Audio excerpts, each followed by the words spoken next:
On va parler positionnement de la France dans la course technologique mondiale. Pour ça, je vais appeler Émilie Mouren-Renoir, membre du comité d'Air Liquide, à me rejoindre, qui est par visio. Pardon, Émilie. Bonjour à vous. Bienvenue dans cette troisième table ronde. Nassima Auvray.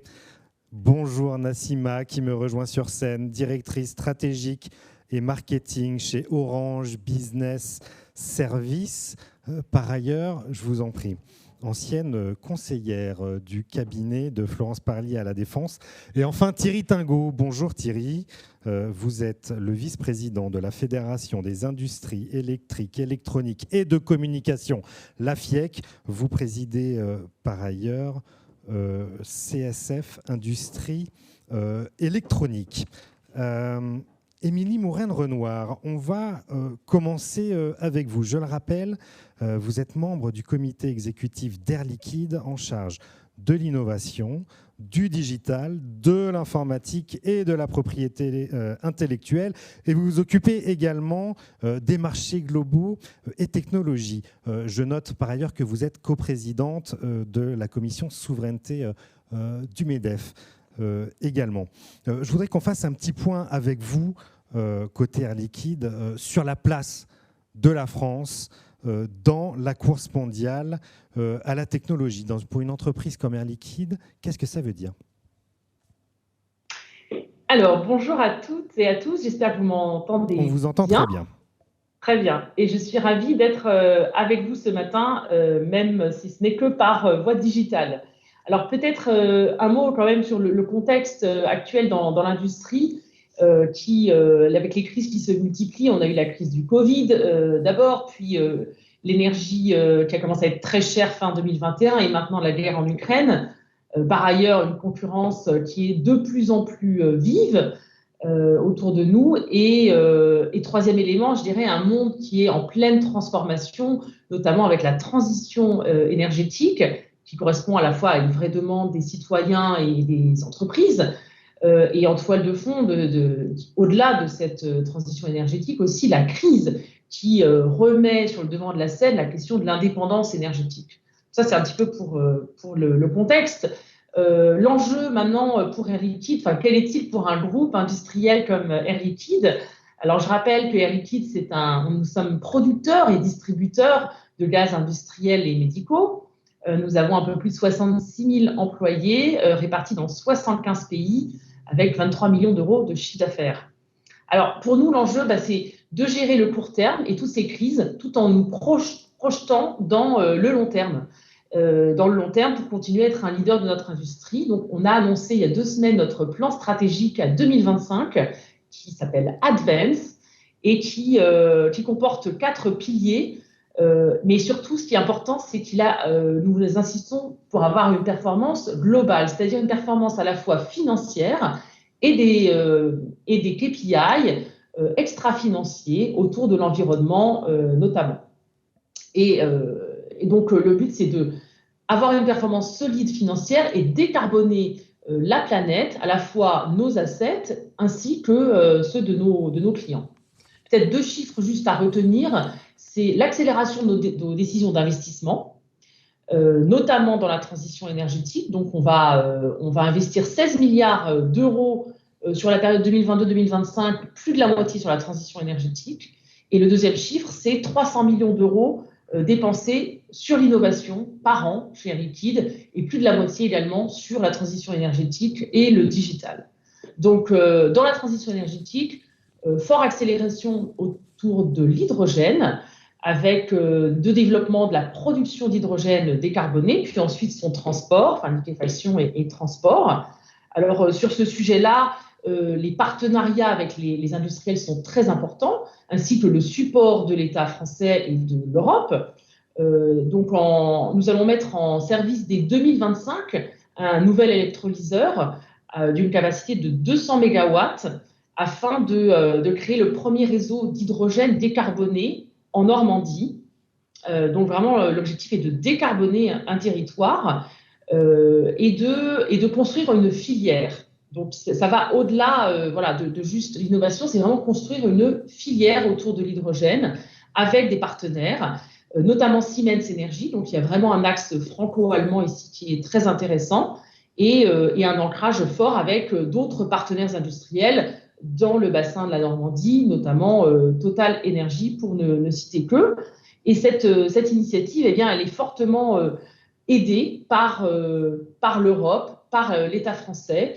Et nous avons été donc sélectionnés dans l'appel à projet PIEC Hydrogène, ce qui va nous permettre d'aller au-delà et de constituer ce réseau hydrogène à la fois pour les besoins de l'industrie, mais aussi pour les besoins de la mobilité légère ou lourde. Le deuxième axe principal de notre innovation et de nos technologies chez Air Liquide, c'est autour du digital, de la data science et de l'intelligence artificielle. Là-dessus, eh bien, nous collectons plus de 3 milliards de points de données chaque jour, puis ensuite que nous processons afin de rendre nos opérations, production et distribution, plus efficaces et plus écologiques. Là encore, évidemment, nous travaillons avec des partenaires, avec tout un tissu d'industriels et de PME. Et je tiens peut-être à citer comme exemple, nous avons 5 campus d'innovation chez Air Liquide, répartis dans le monde, et un campus technologie à Grenoble, qui est très, très, très bien intégré dans le tissu local, travaillant avec les PME, les startups.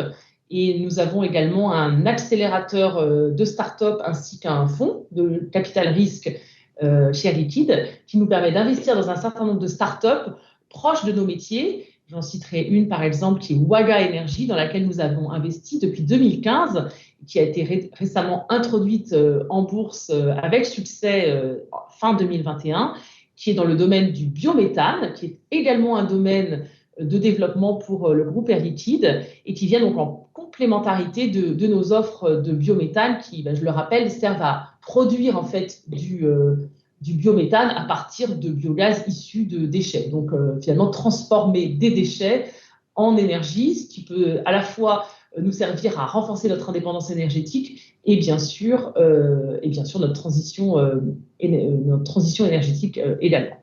Donc voilà quelques exemples qui montrent à quel point Air Liquide s'inscrit dans un écosystème de partenaires à la fois industriels et de plus petites entreprises type PME et start-up pour la transition énergétique et l'essor du digital et de la data science. Merci Émilie. On voit effectivement la multiplication des initiatives nécessaires pour rester dans cette course internationale, bien sûr. Et on reviendra notamment sur l'expérience des PIEC européens, qui est très intéressante avec chacun de nos 3 panélistes.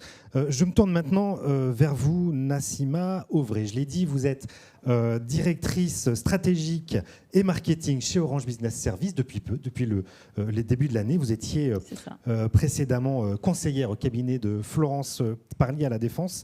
On va parler bataille du cloud avec vous notamment. Dans cette grande bataille, l'Europe et la France ont-ils encore une carte à jouer ? Alors bonjour à toutes et à tous. Alors Raphaël, vous utilisez le terme de bataille. J'aurais plutôt tendance à parler de défi. Parce qu'on pourrait penser finalement, quand on parle de bataille, derrière se cache la notion de combat, le combat entre plusieurs parties. Et quand on parle du cloud européen, on pourrait croire que le principal enjeu serait de combattre les hyperscalers. Or, je pense que l'enjeu, il est ailleurs. L'enjeu, il est sur notre capacité européenne à prendre la main sur la donnée, sur la data, et particulièrement sur les données industrielles, les données B2B. Alors vous allez me dire, mais quel est le rapport avec le cloud ? Aujourd'hui, je pense qu'il faut considérer qu'au même titre que le gaz, le pétrole, les produits pharmaceutiques, les produits de santé, les données sont des actifs stratégiques, les données industrielles. Et le cloud est une façon, un vecteur de valoriser ces données. Mais encore, faut-il pouvoir les maîtriser. Et donc, à ce titre, l'Europe a clairement des cartes à jouer à ce sujet.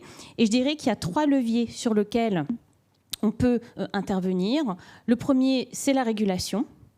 Le deuxième, c'est l'innovation. Et le troisième, c'est la coopération. Donc très rapidement, sur la régulation, on a vu, notamment dans le cas du RGPD, que l'Europe a su légiférer, ou en tout cas établir un cadre sur la protection des données personnelles. On a parlé tout à l'heure du DSA et du DMA, donc Digital Service Act et Digital Market Act, qui sont en fait des initiatives assez récentes.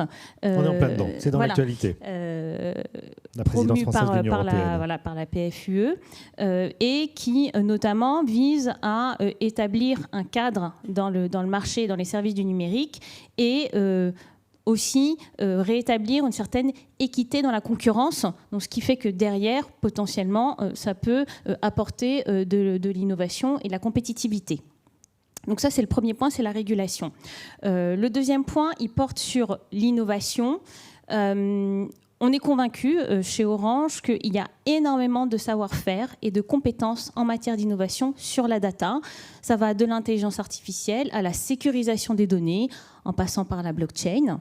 Et le troisième volet, c'est ce que je disais, c'était la coopération, la collaboration.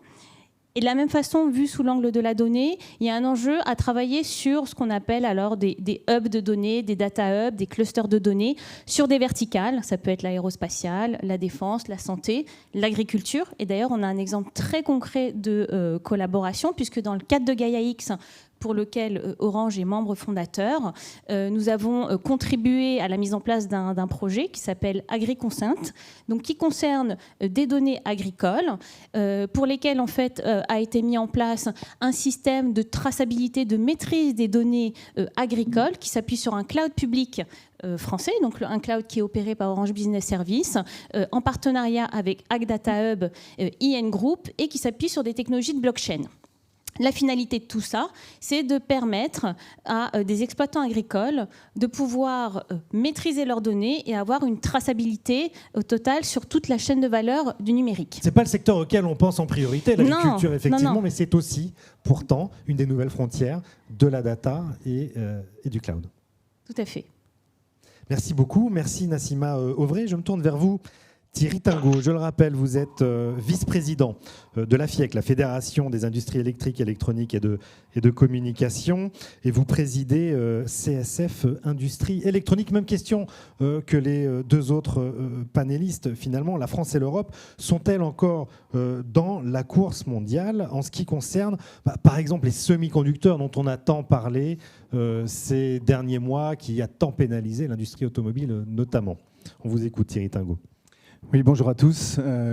Pour répondre directement à votre question, je pense oui. Nous sommes tout à fait dans la course, même parmi les leaders mondiaux dans certains domaines. Il faut savoir que dans le comité stratégique de la filière électronique, le chiffre d'affaires que nous générons en France est de l'ordre de 15 milliards d'euros. Ça représente 80 000 emplois directs et à peu près 150 000 emplois indirects complémentaires. Ça comprend les semi-conducteurs, mais aussi les composants passifs, la connectique, les circuits imprimés et les cartes et la fabrication de cartes électroniques. Pour ce qui concerne les composants électroniques, effectivement, le marché des semi-conducteurs est un marché qui est extrêmement segmenté, contrairement à ce qu'on peut penser. Il a représenté l'année dernière un chiffre d'affaires total de un peu plus de 550 milliards de dollars, avec une croissance de 25% l'année dernière par rapport à 2021. On attend plus de 600 milliards cette année, je crois. Plus de 600 milliards cette année, et on vise le trillion de dollars à l'horizon 2030. Donc c'est un marché en très forte croissance. Et il est évident aujourd'hui, puisqu'on parle de géopolitique, de géostratégie, si vous n'avez plus de composants électroniques, il n'y a plus rien. Il n'y a plus de micros, il n'y a plus d'amplificateurs, il n'y a plus rien. Donc aujourd'hui, les composants électroniques sont devenus le pétrole des années 70, très clairement. Et c'est pour ça qu'il y a autant de pression et d'enjeux qui sont derrière la résilience associée à ces composants électroniques et les enjeux que chacune des régions met en place pour devenir leader dans ce domaine. Donc vous savez que, par exemple, la Chine a lancé un grand programme sur les semi-conducteurs, financé à hauteur de plus de 165 milliards de dollars, qui s'associe aussi à un très grand programme de formation. Et je pense qu'on y reviendra, mais c'est un point fondamental. Il ne peut pas y avoir de succès sans flux d'ingénieurs de techniciens supérieurs et d'opérateurs importants. C'est instrumental. Les États-Unis, récemment, ont annoncé un support de 52 milliards de dollars de son industrie américaine. En Corée, on est autour de 65 milliards de dollars. Le Japon, aussi plusieurs dizaines de milliards. Et l'Europe se prévaut de lancer un European Chips Act qui va être très important dans le support de l'industrie et des développements des nouvelles technologies. Doté de combien ? L'objectif est d'avoir 43 milliards d'euros globalement sur 5 ans. Après, il est important aussi que, par rapport à votre question, on renforce la résilience européenne. Oui. Ça, c'est fondamental. C'est-à-dire que nos objectifs en Europe, c'est d'être plus forts sur les marchés qui sont destinés à augmenter la résilience des fabricants européens pour adresser les fabricants de voitures, on a parlé d'industrie 4.0, tous les fabricants de cartes électroniques qui sont en Europe. Ça, c'est un point important. Et c'est pour ça qu'aujourd'hui, si vous regardez le panorama des acteurs européens, on est très fort en Europe dans la fourniture de composants électroniques pour la voiture, pour l'automobile, et en particulier dans les véhicules électriques, les véhicules hybrides rechargeables. Il y a un positionnement de leader mondial dans lequel les Américains ne sont pas présents, les Chinois ne sont pas très présents non plus. En revanche, il y a des secteurs d'activité dans lesquels on n'est plus. Les mémoires, les microprocesseurs haut de gamme. Donc il y a une interdépendance stratégique essentielle entre les différents acteurs, qu'ils soient européens, chinois, coréens, japonais, taïwanais et américains. Et aujourd'hui, on ne peut pas, dans une stratégie globale, se prévaloir « je fais tout ». À la fois au niveau des produits, mais à la fois dans la chaîne de valeur verticale. C'est-à-dire qu'on ne peut pas prévaloir de dire je fais l'intégralité de la production des semi-conducteurs en passant par la conception des logiciels qui sont essentiellement américains, par exemple. Mais aussi, on a aussi des grandes forces en Europe sur les machines de production. Par exemple, il y a un des leaders mondiaux de machines de photolithogravure qui servent à développer ces fameux composants électroniques, qui est hollandais, qui a 70% du marché mondial. Tous les fabricants américains, taïwanais, chinois et autres n'ont qu'une idée en tête, c'est acheter leurs machines. Donc on a des effets de levier très importants sur lesquels il va falloir capitaliser pour s'assurer cette résilience globale, tout en assurant l'autonomie dont vous avez parlé vis-à-vis des acteurs européens et principalement de l'industrie automobile et du marché des robots et de l'industrie 4.0. Bien, miser encore une fois sur nos atouts, là on est déjà présent, et donc faire de la sélection, on ne peut pas être de partout, nous avez-vous indiqué. Émilie Mourenne, je me retourne vers vous, si vous m'entendez. Émilie, chasser en meute, ce n'est pas uniquement chasser en gros. Est-ce que vous pouvez nous parler un petit peu des partenariats, mais aussi des territoires, qui sont un élément clé pour rester dans cette compétition ? Oui, tout à fait. Donc, je mentionnais tout à l'heure, par exemple, les projets PIEC, qui sont un mécanisme, et je salue tous ces mécanismes à la fois au niveau européen et français, qui permettent aux entreprises de collaborer ensemble et qui permettent surtout de développer des filières, dans nos territoires. Donc, si je reviens par exemple à l'exemple de l'hydrogène, on sait que l'hydrogène va jouer un rôle absolument clé dans le paysage énergétique, à la fois français, européen et mondial. Les projections, et là, ce n'est pas Air Liquide qui les fait, mais sont que l'hydrogène pourrait représenter jusqu'à 20% de l'énergie à horizon 2050. Donc, la France doit absolument avoir cette carte hydrogène en main, et c'est ce qu'on essaye de faire donc à travers des projets qui sont ancrés dans des territoires, comme le projet Normandie qui va permettre de produire de l'hydrogène vert, c'est-à-dire de l'hydrogène produit à partir d'électricité elle-même décarbonée, et alimenter tout le bassin normand, à la fois industriel et de mobilité, avec cette énergie verte.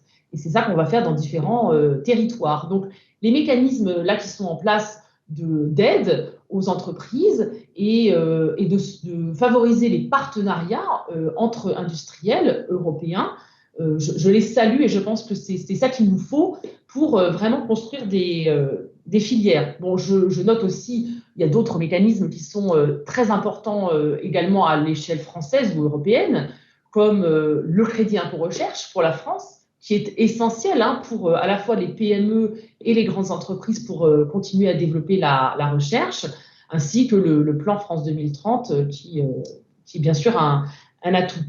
Mais je voudrais revenir sur un point peut-être pour la course technologique, qui est l'importance de la recherche. Si on veut vraiment, et je pense qu'on a, comme les autres panélistes, qu'on a tous les atouts pour réussir, mais si on veut vraiment faire la différence, il faut insister sur la partie recherche académique ainsi que la partie recherche privée. Et il faut que ces deux recherches travaillent plus étroitement ensemble, qu'on établisse des passerelles entre la recherche publique et la recherche privée, qui n'existent que très peu aujourd'hui, alors qu'elles existent par exemple aux États-Unis ou dans d'autres grands pays. Je pense que c'est vraiment ça qui manque, avoir des carrières mixtes entre privé et public, et puis faire face à cette vallée de la mort, comme on l'appelle, entre des innovations qui sont l'émanation d'instituts de recherche académiques et ensuite la vie dans les startups ou les grands groupes quand les technos sont déjà plus mûrs. Donc voilà, j'appelle de mes voeux ce renforcement à la fois de la recherche et ces passerelles publiques-privées pour renforcer nos compétences à long terme et positionner la France au mieux dans la course technologique. Le bon échelon pour ça, Émilie Mouraine-Renoir, c'est quoi? C'est la France ou c'est l'Europe? On attend depuis longtemps, on parle souvent d'une BARDA ou d'une DARPA à l'européenne, ces fonds publics américains qui ont permis de financer et de faire émerger la Silicon Valley. Vous, chez Air Liquide, qu'est-ce que vous attendez? Des initiatives plutôt nationales ou à l'échelon européen? Alors, Air Liquide, nous sommes un acteur international. Donc, avant tout, on est bien sûr une entreprise française, mais nous sommes une entreprise qui est présente dans 75 pays. Une grande partie de notre chiffre d'affaires est réalisée hors de France. Donc, avant tout, voilà, je tenais juste à rappeler ça. Pour moi, l'échelon européen est extrêmement important. Et les pièges, justement, ce sont ces projets d'importance et d'intérêt commun, mais à l'échelon européen, qui permettent de faire des alliances entre grands acteurs européens. Je pense qu'on ne peut pas rester juste au niveau français. Nous, c'est ce qu'on fait. On a une grande collaboration donc, sur la production d'hydrogène avec Siemens Energy, un acteur évidemment allemand. Je pense que c'est vraiment à l'échelle européenne que ça se joue si on veut avoir une masse critique à la fois de production, mais aussi de compétences, de people. Donc, je pense vraiment que ça se joue à l'échelle européenne avant tout. Merci beaucoup. Ces fameux PIEC européens, je voudrais votre retour d'expérience à tous les deux, car vous en bénéficiez chacun dans votre secteur. Nassima Ovré, le PIEC Cloud, par exemple. Très concrètement, comment ça se concrétise, pardon. Alors, donc déjà, le PIEC Cloud, c'est 7 milliards d'euros de prévision d'investissement. Donc, le PIEC, le principe, c'est de pouvoir bénéficier d'investissements publics et privés. Ça, c'est le premier point. Plus précisément sur le cloud, l'idée, c'est de pouvoir travailler sur la mise en place de ce qu'on appelle un telco cloud. Donc, telco pour télécommunications. Un telco cloud, c'est quoi? C'est une infrastructure avec une haute résilience qui répond à des besoins d'opérateurs télécoms à l'échelle européenne. Donc, derrière cela, il y a cette notion en fait, d'interopérabilité avec plusieurs acteurs à l'échelle européenne, de façon à pouvoir répondre aux enjeux de la 5G, de l'Internet des objets, des smart cities, etc.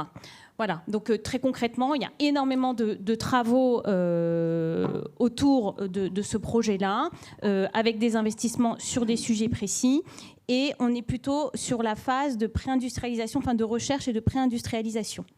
L'enjeu étant après, ça a été évoqué précédemment, cette vallée de la mort entre le passage recherche, ce que j'appelle le passage à l'échelle, start-up et l'industrialisation, qui est un peu ce qui pêche en Europe finalement. Ce que j'appelle le passage à l'échelle, en effet, qui est un vrai enjeu. J'ajouterais juste que quand on parle de souveraineté numérique, je pense que on ne peut pas la penser sans la penser à l'échelle européenne. Je rejoins les propos aussi bien d'Émilie ou de la personne qui est intervenue tout à l'heure chez Schneider Electric. Orange Business Services, de la même façon, c'est une entreprise internationale qui est implantée sur plus de 166 pays, avec une forte emprise en Europe, en Amérique, mais aussi en Asie. Donc il y a cette notion, quand on parle de souveraineté, on a beaucoup parlé de dépendance, on a aussi parlé d'interdépendance compétences, et je pense que c'est important, c'est-à-dire penser cette notion de finalement quels sont les leviers, quels sont les savoir-faire, les compétences dont on dispose pour pouvoir faire levier face à d'autres acteurs. Thierry Tingot, même question pour le secteur des semi-conducteurs électroniques, électriques, ces fameux PIEC européens. Qu'est-ce qu'on peut en attendre ? Bon, tout d'abord, il y a déjà eu un PIEC en ce qui concerne la nanoélectronique, puisqu'on en est à la fin de ce premier PIEC. C'est le premier PIEC européen qui s'appelle en France Nano 2022. Le plan Nano. Voilà, le plan Nano, qui a un financement global en France de 1 milliard d'euros et qui a démarré en 2018, donc 5 ans. L'expérience qu'on en a eue à l'époque, c'était d'abord qu'il y avait 4 États qui participaient, la France, l'Italie, l'Allemagne et l'Angleterre. Donc l'Angleterre n'est plus dans le PIEC et nous n'est plus dans la Commission européenne. Et nous sommes là en train d'élaborer un deuxième PIEC, donc de la même sorte que sur l'hydrogène, le cloud, les batteries et autres, qui va intégrer un périmètre un peu plus large, puisqu'on va intégrer non seulement des fabricants de semi-conducteurs, mais aussi des fabricants de voitures qui vont développer aussi de l'électronique de puissance pour les véhicules électriques, par exemple, et d'autres acteurs aussi importants des télécoms. Et sur ce deuxième PIEC, il n'y a plus 4 États concernés, mais il y a 20 États concernés sur 27 qui veulent participer en tant qu'État finançant des programmes. Avec quelle dotation initiale ? Parce qu'1 milliard, j'ai envie de dire, sur le plan nano, ça paraît dérisoire en réalité au vu de l'investissement des entreprises elles-mêmes. Tout à fait, par rapport aux chiffres que je vous ai communiqués précédemment. Mais le 1 milliard, c'était que la France. L'Allemagne avait participé aussi, l'Italie également. Et sur ce nouveau plan, le plan qui est prévu en France s'intègre dans le plan de relance France 2030. Et le gouvernement a annoncé une enveloppe budgétaire d'environ 5 milliards d'euros globalement sur les 5 prochaines années pour le plan de la nanoélectronique et de la connectivité et des télécoms. Donc c'est un peu plus fort. Il y a la même chose en Allemagne, voire plus. Il y a la même chose en Italie. Il y a aussi la Belgique qui participe et la Hollande, qui sont des acteurs qui sont, comme je vous l'ai précisé tout à l'heure, assez forts en Europe. Et ce qui est important dans le concept des PIEC, c'est que certes, on finance essentiellement de la recherche, du développement et de la pré-industrialisation, mais par rapport à nos concurrents des États-Unis, de la Chine, ou de la Corée ou du Japon, ils sont dans une phase où le périmètre de financement est plus large. En particulier au niveau des investissements, ils ont des enveloppes budgétaires de financement qui ne sont pas dans le périmètre des PIEC. Et c'est en ce sens que le European Chips Act peut être complémentaire à cet axe du PIEC qui est très orienté recherche et développement, comme on l'a précisé. Alors on bouge dans la bonne direction, c'est une certitude. Et en même temps, en préparant cette table ronde, on s'est dit attention à qui pourrait en profiter aussi. Intel, par exemple, vient d'annoncer des investissements en Europe de plusieurs dizaines de milliards de dollars. Mais Intel est américain. Est-ce que ces fonds européens publics ne viennent pas à un moment financer aussi la concurrence européenne ? Oui, bien sûr, mais ce qui est important au niveau européen, c'est la capacité de coopérer. Parce que on ne peut pas prétendre, comme je l'ai dit, il y a beaucoup d'interdépendance dans la chaîne de valeur, mais il y a aussi beaucoup de nécessité de coopération technologique, non seulement avec des fabricants qui développent les technologies, des laboratoires. En France, on a la chance d'avoir le CEA-Leti, qui est un des acteurs majeurs dans le domaine de la microélectronique, mais aussi au sein de la filière électronique, il y a des sociétés comme ST Microelectronics, bien sûr, mais Soitec, qui est un des leaders mondiaux des substrats, ou X-FAB à Corbeil-Essonnes, et d'autres. Donc on a aussi des acteurs qui sont en forte capacité, mais qui ont besoin de coopérer avec des clients finaux. Des gens qui développent des voitures, des gens qui développent des moteurs électriques, des gens qui développent des robots, pour comprendre comment le système se fait. Et si on regarde ce que vous évoquiez sur le positionnement d'un concurrent américain, ils sont sur un segment de marché essentiel qui est celui des microprocesseurs à ce jour. Donc ils sont le leader mondial dans ce domaine et donc ils savent très bien fabriquer des microprocesseurs pour PC. Je ne suis pas convaincu qu'on ait beaucoup de fabricants de PC en Europe. Donc c'est aussi important de considérer dans cette vision stratégique que l'écosystème européen, puisqu'on ne peut pas raisonner uniquement français, l'écosystème européen est privilégié dans les programmes de financement, dans les coopérations qu'il peut y avoir. Dans le cloud, c'est pareil, Nassima Ovré. On parle beaucoup de souveraineté européenne ce matin, mais est-ce que l'Europe peut-elle être totalement autonome vis-à-vis notamment des grands acteurs américains, ou est-ce que l'avenir n'est pas plutôt du côté des partenariats ? Alors, déjà, je pense qu'on a bien vu que quand on parle de souveraineté numérique, c'est vraiment une notion à géométrie variable. Il y a plusieurs interprétations, il y a plusieurs critères à prendre en compte. Donc, si on considère que le cloud souverain, c'est le cloud pour lequel on maîtrise toute la chaîne de valeur, et donc c'est quoi le cloud ? C'est avant tout des infrastructures, donc des data centers. Dans les data centers, il y a des serveurs, dans les serveurs, il y a des composants, et puis au-dessus, il y a des couches logicielles, applicatives, etc. Donc, si derrière cloud souverain, on attend à avoir un opérateur, un prestataire qui est disposé à fournir cette souveraineté sur toute la chaîne de valeur, je pense qu'on peut attendre encore longtemps.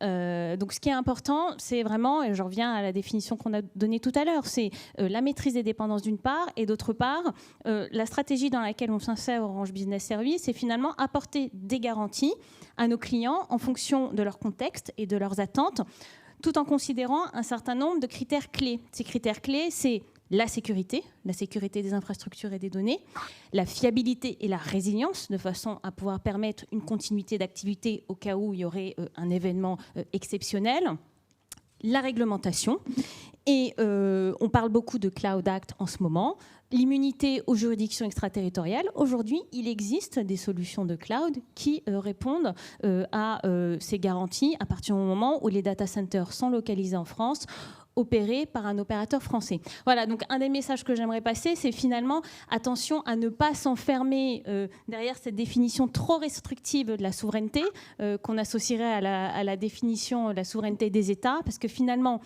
la souveraineté dans le numérique, c'est un peu plus complexe que cela. Les frontières, elles sont mouvantes, et donc il y a cette démarche pragmatique à avoir en tête. Bon, très bien. Une dernière question à tous les trois, assez simple et assez générale. En fait, c'est sur ces soutiens publics qui est quand même très important, et on voit qu'il est appelé à augmenter dans toutes les zones du monde pour financer la recherche et le développement. Est-ce que les plans France 2030 et la stratégie européenne industrielle sont à la hauteur des enjeux par rapport à nos concurrents chinois et américains? Émilie Mourenne, une réponse s'il vous plaît. Et je crois que quand même on peut saluer l'ampleur de ces plans qui n'existaient pas il y a encore quelques années, donc on peut se réjouir de ça. Maintenant, on pourrait faire encore plus, évidemment. Je crois que ce qui est important, c'est surtout de bien identifier les secteurs prioritaires dans lesquels on veut axer notre recherche, notre développement. On ne pourra pas être partout. Donc, axer vraiment là où on peut faire la différence, là où on peut changer la donne, et peut-être pas essayer de couvrir tous les secteurs, tous azimuts. Le but étant non seulement de se protéger de la souveraineté, de renforcer notre souveraineté, notre résilience, mais je vois la souveraineté comme quelque chose de plus offensif que uniquement défensif. C'est bien augmenter notre leadership technologique, qui est la clé, et nos capacités à l'export. Et pour ça, ce n'est pas uniquement en relocalisant brutalement et de manière très simple nos industries, mais c'est vraiment en investissant sur l'innovation et la technologie qu'on va pouvoir changer la donne et renforcer ce leadership. Thierry Tingot, même question. L'Europe se réveille, enfin, serait-on tenté de dire, mais on doit encore aller plus loin? D'abord, effectivement, je saluerai également toutes les initiatives qui sont en cours. C'est franchement extrêmement instrumental. Et je rappelais tout à l'heure l'importance stratégique des composants électroniques. Comme je l'ai dit, les autres pays, je répète, Japon, Corée, oui, Taïwan, avec 100 milliards de dollars d'investissement à Taïwan, les États-Unis, 52 milliards, la Chine, 165 milliards, la Corée, 65 milliards, sont en train d'investir massivement. Mais on n'a peut-être pas besoin d'autant d'argent, parce qu'on a des positions très fortes en Europe. Et je pense qu'on va dans la bonne direction. Mais je voudrais insister sur un point, c'est que pour aller dans cette direction de la vision stratégique, il faut trois choses. La première, c'est d'avoir un positionnement stratégique extrêmement bien adapté aux besoins de l'Europe et du monde. Ça, c'est très important parce qu'on peut pas se tromper là-dessus. Donc ça veut dire des produits, des technologies, et des solutions qui permettent de subvenir aux besoins des différents clients européens.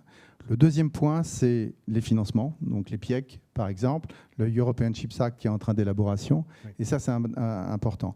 Le dernier point qui me semble peut-être le plus important, c'est l'humain. On a besoin de gens, de jeunes gens, de jeunes filles qui sont aujourd'hui dans les écoles, au collège, au lycée, et qui devraient s'orienter vers des filières scientifiques, des filières de l'industrie, et particulièrement de l'électronique si possible. Et c'est très important. On ne pourra pas mettre en place toute cette stratégie si on n'a pas suffisamment de compétences et de talents en France et en Europe. Pas d'avenir sans la jeunesse. C'est pour ça que ce colloque est co-organisé avec l'ESSEC également. Nassima Auvray, le mot de la fin pour vous, l'effort public. Vous qui venez, qui il n'y a pas si longtemps, venez du monde public. Ouais. Est-il suffisant? Faut-il aller plus loin? Alors déjà, je rejoins les deux autres panélistes, c'est-à-dire que je ne peux que saluer la dynamique actuelle qu'il y a à l'échelle nationale, à l'échelle européenne, autour de ces sujets de souveraineté numérique. Ça, c'est le premier point.